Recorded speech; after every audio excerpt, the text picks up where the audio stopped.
Hi friends, आज हम आपके लाए हैं लेजेंडरी स्पेयर नाइट का चैप्टर 4। तो हमने देखा था चैप्टर 3 में किस तरह से ड्यूक आर्गस जोशुआ की माना एफिशिएंसी चेक कर रहे हैं, और इस चैप्टर 4 में जोशुआ सोच रहा है अगर माना सेंसिटिव ड्यूक आर्गस ने कुछ ऐसा पता कर लिया जो कि मुझे नहीं पता तो फिर मेरे सारे प्लान्स चौपट हो जाएंगे। ड्यूक आर्गस कुछ सेंस करता है और बोलता है, ये क्या, यहाँ तो कुछ भी नहीं है, यहाँ तो कोई माना नहीं है। और ये सुनते ही यंग मास्टर बेबल खुश हो जाता है, सोचता है हाँ ऐसा ही होना था। अभी शिफॉन ड्यूक से कहता है, सर ड्यूक बिल्कुल यहाँ तो कोई माना होनी ही नहीं चाहिए थी, मैं तो शुरू से कह रहा था। और तभी ड्यूक आर्गस बोलता है, मैं माना होल के बारे में बात कर रहा हूँ। हर एक इंसान के पास कुछ न कुछ बेसिक माना तो होनी ही चाहिए, अगर कोई सिविलियन है या चाहे मॉन्स्टर्स ही क्यों ना हो, सब में माना हो। लेकिन जोशुआ में तो मैंने कोई माना सेंस ही नहीं की। तभी शिफॉन मन में सोचता है, यहाँ कोई माना नहीं है, इसका मतलब तो ये हुआ कि ये उस मरे हुए लोगों की तरह है जो कि डेमोनिक पावर के साथ चलते हैं। तब शिफॉन कुछ सोचते हुए कहता है, शायद कुछ ऐसे केसेस भी हैं जहाँ लोग नेचुरली बिना माना के साथ पैदा होते हैं। मैंने ऐसे बच्चों के बारे में कुछ स्टोरीज भी सुनी है। अभी ड्यूक आर्गस बोलता है, नेचुरल होने की बजाय, और अब अपनी बात को वो मन में पूरी करता है, जहाँ माना होल होना चाहिए था वहाँ कुछ स्टिकी सा था जहाँ से बहुत ही बुरी सी एनर्जी निकल रही थी। इस बार वो जोशुआ की तरफ मुड़ता है और कहता है, फिलहाल मेरी तुम्हारे ऊपर पूरी नजर रहेगी। तब शिफॉन कहता है, सर ड्यूक इसका मतलब तो ये हुआ अगर यंग मास्टर जोशुआ माना डेफिशिएंसी के साथ पैदा हुए हैं तो वो अफवाहें तो सब गलत थी, और अब हम उन सेंचुरियंस को इस तरह की गलत अफवाहें फैलाने के लिए छोड़ नहीं सकते। तभी ड्यूक आर्गस कहता है, उन सेंचुरियंस को इस बात के लिए पनिशमेंट देना कि उन्होंने कोई इंफॉर्मेशन प्रोवाइड की है और जिसके बारे में हम खुद भी श्योर नहीं है, ये गलत होगा। और तब शिफॉन बोलता है, मुझे माफ कीजिएगा, मैं ये चीज नहीं सोच पाया। तब ड्यूक जोशुआ से कहता है, जोशुआ तुम कुछ समय के लिए यहीं रहो, यहाँ पे बहुत सारे खाली रूम्स है। लेकिन इतना सुनते ही किंग मास्टर बेबल कहता है, लेकिन सर ड्यूक जोशुआ तो बिल्कुल भी। इससे पहले कि बेबल कुछ और बोल पाता, ड्यूक आर्गस उसे तीखी नजरों से देखता है और कहता है, बेबल क्या कोई इशू है तुम्हें? और बेबल इतना सुनते ही शांत हो जाता है और कहता है, नहीं यहाँ कोई नहीं कुछ नहीं। इस बार ड्यूक शिफॉन से कहता है, कल से ही जोशुआ की बेसिक नाइट्स की लेसन शुरू कर दो। अगर उसमें कोई टैलेंट दिखता है तो उसे क्रिम्सन नाइट्स का माना यूज करने का मेथड सिखाओ। ये सुनकर शिफॉन थोड़ा हैरान होता है, बोलता है, क्या आप माना यूज करने की बात कर रहे हैं? लेकिन यंग मास्टर जोशुआ के पास तो माना है ही नहीं। तब ड्यूक बोलता है, हमारे पास बहुत सारा समय है ये देखने के लिए, और ये अच्छा रहेगा अगर नेचुरली माना डेफिशिएंसी नहीं होगी तो। तब आर्गस जोशुआ से बोलता है, मैं अगले साल तुम्हारे कार्डी से लौटने का इंतजार करूंगा जोशुआ। अब हम देख रहे हैं कि शिफॉन जोशुआ को एक रूम में लेके आया है और कहता है, किंग मास्टर जोशुआ फिलहाल आप यहाँ रहेंगे। जोशुआ शिफॉन को सुनकर भी कोई रिएक्शन नहीं देता है, और शिफॉन अपने मन में सोचता है, ये बोल नहीं सकता, क्या ये बात सच है? आखिर इतने सारे बेनिफिट्स मिलने के बाद भी कोई हैप्पीनेस नहीं दिखाई। और तब वो जोशुआ से बोलता है, अगर तुम्हें कुछ भी चाहिए तो मुझे बुला लेना, और चला जाता है। इस बार जोशुआ सोचता है, ड्यूक आर्गस के सामने नहीं है, इसलिए इसका बिहेवियर बिल्कुल चेंज हो चुका, लेकिन किसे फर्क पड़ता है, मैं तो बस यहाँ गिर के सोना चाहता हूँ। अब उसे ड्यूक आर्गस की बात याद आ जाती है कि वो 1 साल के बाद उससे मिलना चाहेगा।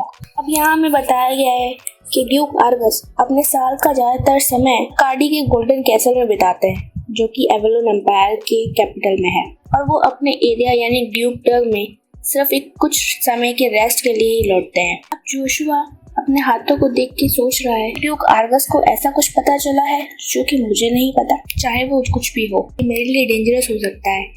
जो चीज मुझे नहीं पता वो ड्यूक को पता चल जाए, और अभी कुछ भी फिक्स नहीं है। सबसे इम्पोर्टेंट तो ये है, मुझे अपनी ओरिजिनल स्ट्रेंथ को पाना है। अब हम देख रहे हैं कि जोशुआ अपने रूम की विंडो से रात के समय बाहर कूद जाता है, बहुत ही आसानी से नीचे लैंड कर देता है। वो सोच रहा है, ऐसा उसने कैसा कर दिया? जोशुआ ने अपने पैरों में माना को यूज किया, और का रूम जो कि 3 फ्लोर बाहर, जोशुआ ने अपने पैरों पे माना को यूज किया, इसी वजह से वो इतनी आसानी से 3 फ्लोर ऊपर जो उसका रूम था वहां से कूद गया। और अब वो सोच रहा है, इतने अमाउंट की माना यूज करना भी अब ज्यादा मुश्किल नहीं है, तो मुझे अपनी ओरिजिनल जो पावर है वो मिलने में मुझे लगता है ज्यादा समय नहीं लगेगा। लेकिन इस बार उसे माना यूज करने के बाद काफी दर्द हो रहा है। वो सोच रहा है, मेरे माना होल में जो गलत एनर्जी है मेरे मास के साथ बिल्कुल मिक्स हो रही है। ये एनर्जी क्या है, होली पावर या डेमोनिक पावर?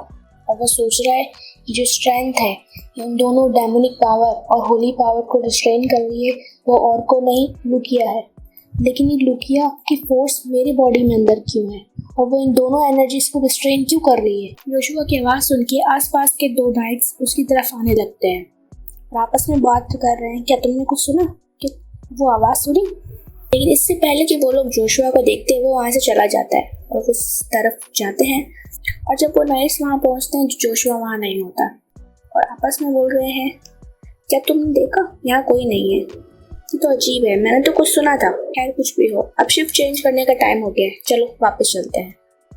अब हम देख रहे हैं जोशुआ दौड़ते भागते हुए तेजी से कहीं जा रहा है और मन में सोच रहा है, हो सकता है इस प्रॉब्लम की की लुकिया है। अगर मैं इन तीनों एनर्जीज को अपना बना लूँ तो कितना अच्छा होगा। अब हम देख रहे हैं एक कोर्टयार्ड, एक हट की तरह, जहाँ जोर से चिल्लाने की आवाज आती है। 3 सिपाही एक औरत को पकड़े हुए हैं। औरत चिल्ला के बोल रही है, प्लीज छोड़ दो मुझे, आखिर क्यों कर रहे हो मेरे साथ ऐसा? तभी उनमें से एक सिपाही कहता है, क्या तुम्हें पता नहीं हम ऐसा क्यों कर रहे हैं? तुम्हारे बेटे की वजह से हमारी रेपुटेशन बिल्कुल खराब हो गई है। वो अपनी तलवार निकाल ही रहा होता है, तभी एक सिपाही उस औरत यानी कि जोशुआ की माँ को छोड़ देता है। जोशुआ की माँ को धक्का देता है और गिरा देता है, जिससे कि वो गिर कर बेहोश हो जाती है। अब हमें पता चलता है कि ये तीनों वही सेंचुरियंस हैं जिन्हें जोशुआ ने मारा था, जिनमें से एक सेंचुरियन लॉयड जोशुआ की माँ के बाल पकड़ते हुए कहता है, मैंने तो तुम्हें सोचा था आसानी से खत्म करने का, लेकिन तुम चुपचाप नहीं रह सकती। तभी दूसरा कहता है कि लॉयड से टाइट पकड़ना ताकि हम इसे जल्दी से खत्म कर सके। लेकिन तभी वहाँ रॉल्स आता है और कहता है, गॉड रुको 1 मिनट के लिए, क्या तुम्हें लगता है ये सच में सही है? अगर जोशुआ वो बच्चा अगर उसे पता चल गया तो? तभी गोल्ड कहता है, किसे फर्क पड़ता है? क्या तुम भूल गए कि उसने हमारे साथ क्या किया था? लेकिन अब रॉल्स कहता है, लेकिन फिर भी ये सही नहीं है, हमें जो लगता है कि यहाँ रुक जाना चाहिए। इस बार गॉड कहता है, लेकिन रॉल्स डचेस हमारे हर काम के लिए रिस्पॉन्सिबिलिटी लेने के तैयार है, तुम इतने ही नर्वस हो तो यहाँ से चले जाओ, यू कावर्ड। तभी गॉड कहता है, मुझे हंसी मत दिलाओ लॉयड, आखिर तुम किसी डरा हुआ कह रहे हो? और तभी आवाज आती है, रुक जाओ। और हम देख रहे हैं कि अब जोशुआ वहाँ आ चुका है। तभी गॉड उसे कहता है, हाँ आ गए तुम यहाँ, हम तुम्हारा ही वेट कर रहे थे बास्टर्ड, लेकिन तुम थोड़ा देरी से क्यों नहीं आए? हम तुम्हें कुछ दिखाना चाहते कुछ। अच्छा। तभी रोज कहता है, गॉड लॉयड प्लीज उसे टॉन्ट मत करो, वो बच्चा अब पहले की तरह नहीं है। अब हम देख रहे हैं जोशुआ जो कि बहुत ज्यादा गुस्से में अपनी माँ की ऐसी हालत थी। वो कहता है, तुम बास्टर्ड्स को क्या लगता है तुम यहाँ से जिंदा बच के जा सकते हो? तब रोज कहता है, हम सबको यहाँ से भागना चाहिए, मुझे लगता है कि वरना हम इसके हाथों से मारे जाएंगे। तब गॉड कहता है, क्या कह रहे हो तुम कावर्ड? तब जोशुआ को कुछ सेंस होता है, वो कहता है, अब बाहर आओ। और गॉड कहता है, जोशुआ मैं तुम्हें हेल में छोड़ दूंगा, अब बस तुम्हारा टाइम खत्म हो गया है। तब जोशुआ कहता है, मैंने तुमसे कहा है बाहर आओ। तभी लॉयड ये सुन के बोलता है, आखिर तुम क्या बकवास कर रहे हो? लेकिन इससे पहले कि वो अपनी बात पूरी कर पाता, छत से कोई नीचे कूदता है और कहता है, आखिर तुम्हें कैसे पता चला? देख रहे हैं कि जो ऊपर से कूदा है वो एक नाइट है। जोशुआ से पूछता है, तुम्हें कैसे पता चला? तुमने कैसे सेंस किया मेरी प्रेजेंस को? बाकी लोग उसे देख के कहते हैं, सर नाइट केन।